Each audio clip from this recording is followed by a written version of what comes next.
In Arizona, an absolutely beautiful, stunning part of the country. Here is where it begins, up here at a gold mine, the Gold King mine, up along the Animas River. The Animas joins down here to the San Juan. Eventually, the San Juan hooks up with the Colorado River and so forth on down to the American Southwest. Show you what we think the image looked like before this happened. Well, this was the before, and this is the after. And what a contrast this is. The governor of New Mexico, Susana Martinez, with me now. Well, Governor, good morning to you. What do people need to know, first off, about how dangerous this could be? Good morning, Bill. It is very dangerous. We are not aware of all of the toxins that are in the river. The EPA has not been communicating and has not been forthcoming with the state of New Mexico as to the different types of toxins.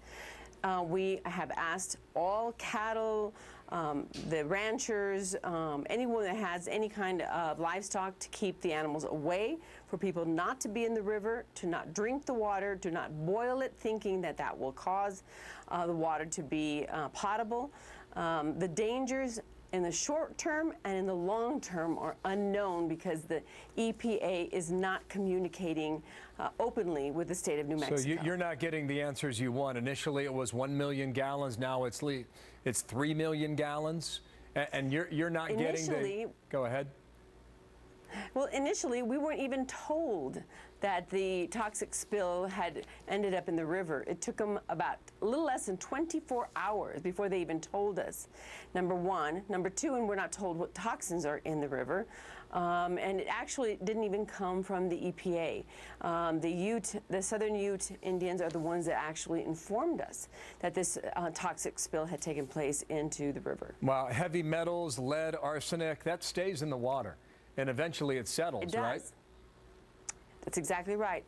It stays in the water, and you know, we've had a community that has pulled together, New Mexican state and local, as well as our Navajo Nation, and in helping to try to pour more water into the river to try to dilute it. But yes, it does settle, and when it snows, the snow will melt, and then it will melt into the river, and once again we will have probably a second round of these toxins floating into the river. Yeah, what is your understanding for why this happened, Governor?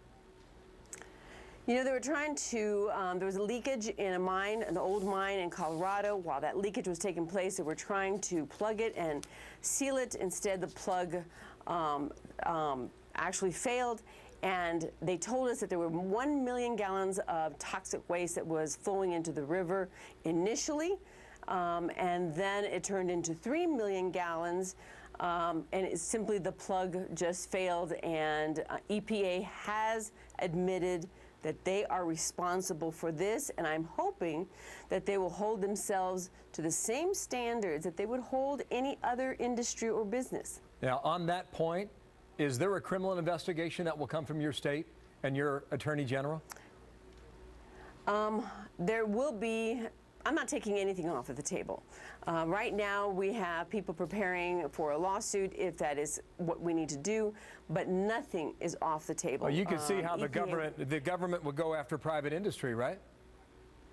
Absolutely, and that's where they should be held to the identical standards. We cannot have different standards for private industry and for the federal government, and we are going to hold them accountable. The long-term damage and the short-term damage is unpredictable, but we know that it's devastating. Yeah, I've seen your state of emergencies issued at county after county after county, and unfortunately